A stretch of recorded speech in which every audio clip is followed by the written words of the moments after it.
Hi everyone, welcome to RKM study centre. तो आज के इस वीडियो में हम बात करने वाले हैं Jharkhand BEd MEd entrance exam के लिए इंग्लिश का मोस्ट इम्पॉर्टेंट टॉपिक के बारे में। अगर आप जितना भी टॉपिक बताया जाएगा उतने टॉपिक को अगर आप कर लेते हैं तो आप आसानी से 15 में 15 मार्क्स जो है वो ला सकते हैं, ठीक है। एंड इस टॉपिक से बाहर आपको एक भी प्रश्न देखने को नहीं मिलेगा।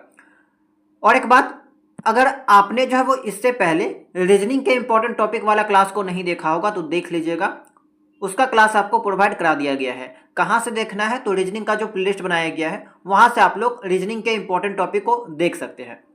तो देखिए, इंग्लिश के अगर इंपॉर्टेंट टॉपिक के बारे में बात की जाए तो पिछले 3 सालों के प्रश्न को देखते हुए यहाँ पे मोस्ट इंपॉर्टेंट टॉपिक को जो है वो लिया गया है। एंड आगे भी यही सब टॉपिक से सवाल आपको देखने को मिलेगा, क्योंकि ये सब टॉपिक जो है वो हमेशा जो है एग्जाम के लिए इंपॉर्टेंट रहा है एंड आगे भी रहने वाला है। जैसे कि यहाँ पे टोटल जो है वो 11 टॉपिक को लिया गया है। तो कौन कौन सा टॉपिक को आपको पढ़ना है, ज़्यादा इंपॉर्टेंट है, वो ध्यान दीजिएगा। देखिए, अगर इडियम्स के बारे में बात की जाए तो इडियम से आपका 2024 में 4 सवाल, 23 में आपका 2 सवाल पूछा गया था, 22 में आपका कोई सवाल नहीं पूछा गया था।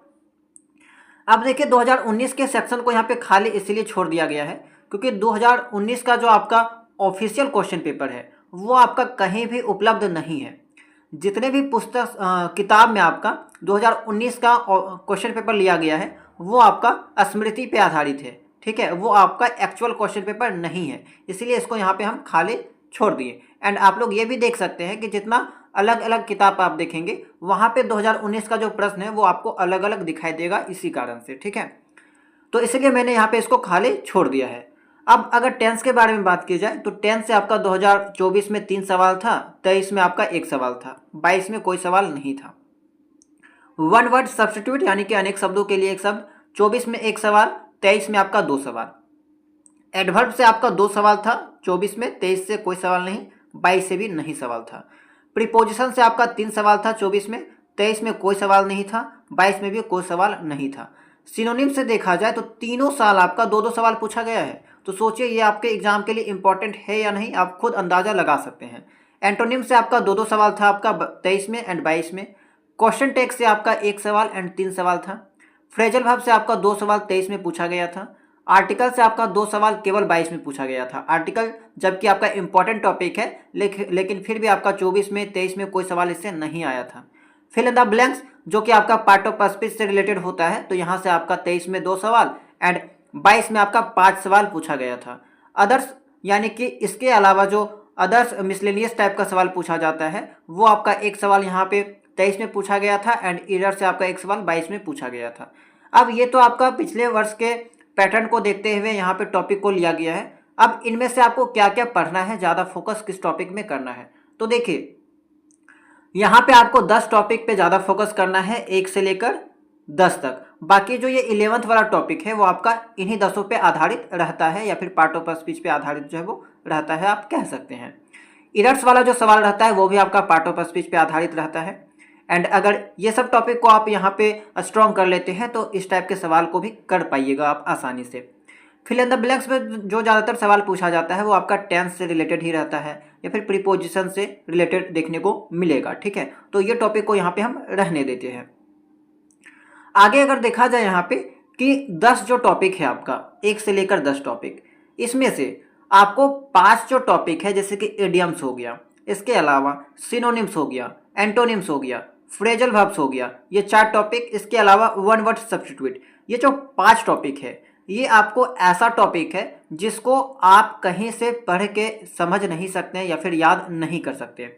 आपको ये 5 टॉपिक खुद पढ़ना होगा, खुद याद करना होगा, क्योंकि ये आपका वर्ड मीनिंग टाइप का है। जितना ज़्यादा से ज़्यादा आप चीज़ों को रट पाइएगा इन 5 टॉपिक में आपको रटना होगा, ठीक है। जैसे कि अनेक शब्दों के लिए एक शब्द हो गया, हिंदी में विलोम शब्द पढ़ते हैं, पर्यायवाची शब्द पढ़ते हैं, तो आपको ये सब में रटना ही पड़ेगा, ठीक है। एंड जितना ज़्यादा से ज़्यादा हो सकता है आप इन 5 टॉपिक के प्रश्नों को रटिए, ठीक है।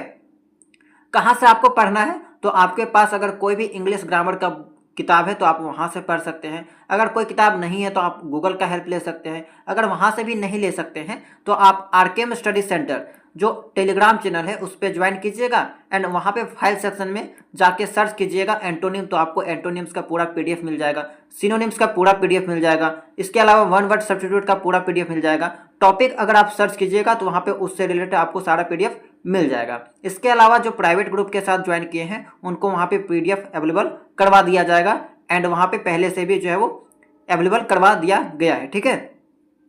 तो ये तो रहा आपको कहाँ से पढ़ना है। इसके अलावा जो 5 टॉपिक आपका बच जाता है, जैसे कि टेंस ऐसा टॉपिक है जो आपने बचपन से पढ़ रखा होगा, 10वां तक, 9th में, 8वां 9वां 10वां क्लासेस में ये सब पढ़ाया जाता है एंड बेसिक लेवल का आपको एग्जाम में सवाल देखने को मिलता है, तो टेंस वहाँ से हो गया। इसके अलावा एडवर्ब यानी कि आपका जो है क्रिया विशेषण हो गया, यहाँ से सवाल देखने को मिलता है। इसके अलावा यहाँ पे प्रीपोजिशन हो गया, क्वेश्चन टैग हो गया, आर्टिकल। बाकी जो 5 चैप्टर है वो आपको कहाँ से पढ़ना है, तो इसका क्लास आपको देखने को मिलेगा, इसका क्लास जो है वो अपलोड कर दिया जाएगा। देखिए आपको जो इंग्लिश का क्लास है वो आपका जो 10 टॉपिक बताया गया है, सभी 10 टॉपिक का आपको क्लास देखने को मिलेगा एंड जल्द ही आपका विद इन 1 वीक के अंतर्गत आपको जो है इंग्लिश का क्लासेस देखने को मिलेगा। लेकिन आप ध्यान दीजिएगा कि कोई भी क्लास आप क्यों ना देखें इंग्लिश का, जैसे ये जो 5 टॉपिक है आपका, इडियम्स हो गया, वन वर्ड सब्स्टिट्यूट, उसके अलावा सिनोनिम्स, एंटोनिम्स, इसके अलावा फ्रेजल वर्ब्स, तो ये जो 5 टॉपिक का जो क्लास है आप कितना भी यूट्यूब का वीडियो देख लीजिएगा, क्लासेस देख लीजिएगा, ज़्यादा से ज़्यादा कोई भी टीचर जो है आपको कितना बता सकता है, 50 एंटोनिम बताएगा, 100 बताएगा, 200 बताएगा, उससे ज़्यादा नहीं बता सकता है। आप वहाँ पे देख के जो है अपना टाइम वेस्ट कर सकते हैं, ठीक है। वहाँ पे समझने वाली बात नहीं है, वर्ड मीनिंग तो आपको याद करना ही पड़ेगा, ठीक है।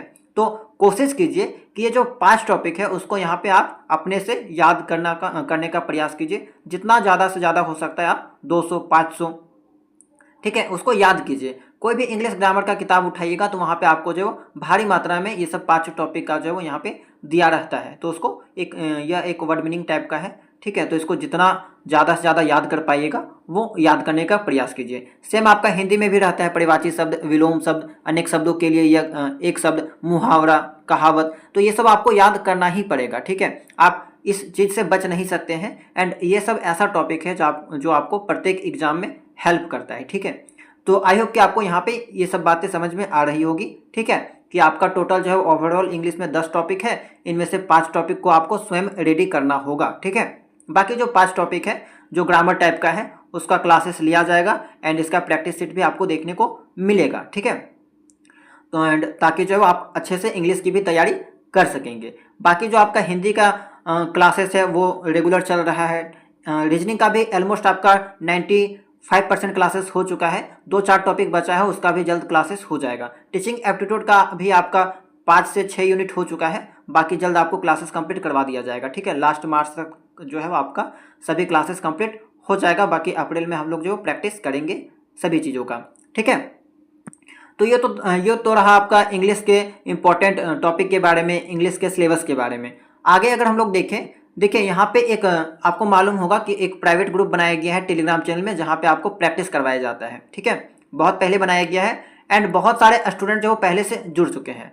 तो अगर वैसे स्टूडेंट जो अभी तक ज्वाइन नहीं किए हैं एंड ज्वाइन करना चाहते हैं, डेली टेस्ट देना चाहते हैं, प्रैक्टिस करना चाहते हैं, तो अभी भी आपके पास टाइम है, आप ज्वाइन कर सकते हैं, ठीक है। आपके पास अभी पूरा अप्रैल मंथ बाकी है, इसके अलावा मार्च का अभी 10 दिन लगभग पूरा बाकी है, ठीक है।